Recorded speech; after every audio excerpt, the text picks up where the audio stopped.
د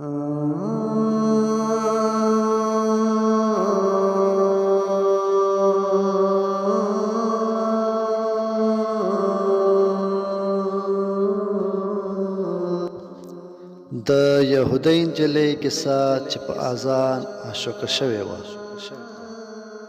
په یو مسجد کې ښایسته اواز لرونکی او تقواداره مؤذن و. د مسجد ترڅنګ د یو یهودي کور و.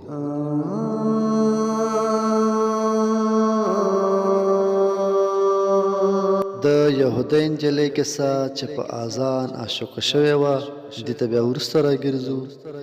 اوس راځو د اذان په ځواب کې باید څه ووایو.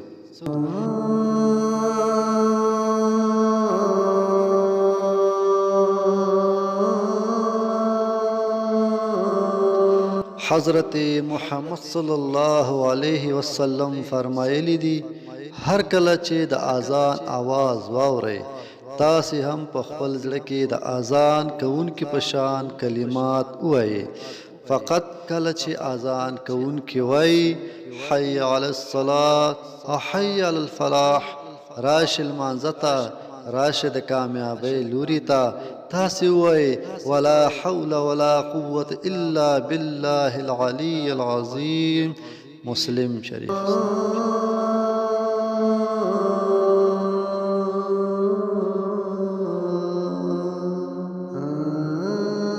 حضرت محمد صلی الله علیه وسلم فرمایلی دي، هر کله مو چې د چرګ اذان واورېده نو د الله جل جلاله نه فضل او رحمت وغواړئ، ځکه چې هغوی ملایکې ګوري. او کله مو چې د خره آواز واورېده د الله جل جلاله نه پناه وغواړئ، ځکه چې خر شیطان ویني. بخاري او مسلم شریف.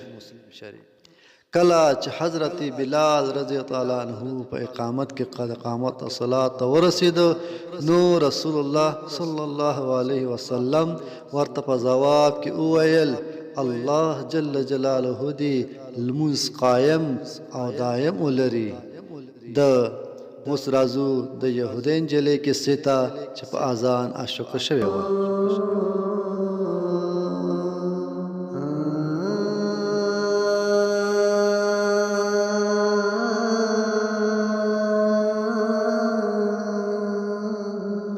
په یو مسجد کې ښایسته اواز لرونکی او تقواداره مؤذن و. د مسجد ترڅنګ د یو یهودي کور و. کله چې مؤذن اذان کو، ځوانه یهودۍ نجلۍ په اذان او اسلام مینه شوې وه، نږدې وه چې مسلمانه شي. په همدې وخت کې مؤذن بدل او بل اذان کوونکی راغی او څو ورځې اذان وکړ. د یهودۍ نجلۍ پلار نوی اذان کوونکي ته تحفه راوړه. مؤذن پوښتنه وکړه دا تحفه د څه لپاره ماته راکوي؟ یهودي سړي ورته وویل تا لوی خدمت ماته کړی دی.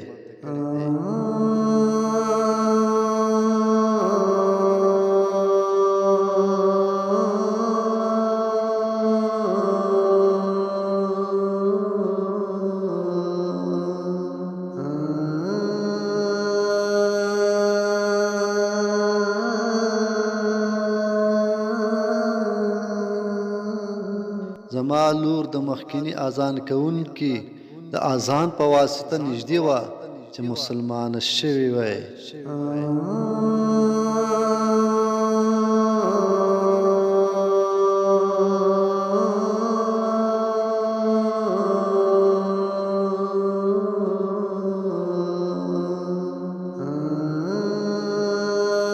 له کوم وخت څخه چې ته په خپله اذان کوې، زما لور دې د اسلام څخه بیزاره او زړه تورې کړه. ګران اورېدونکو لیدونکو، دې کې مهمه خبره دا ده، لومړی خو تقوا ده او ورپسې ښه غږ دی، یعنی ښه خنجره ولري اذان کوونکی او الفاظ صحیح ادا کړی شي. او اذان کې مهم همدا دی چې دا یو اعلان دی او خلکو ته د لمانځه لپاره پیغام رسول دي، خو په ښه انداز سره باید وشي تر څو مسلمانان مسجد ته راشي او الله جل جلاله ته خپل عبادت او اطاعت او بندگی وکړي. مننه.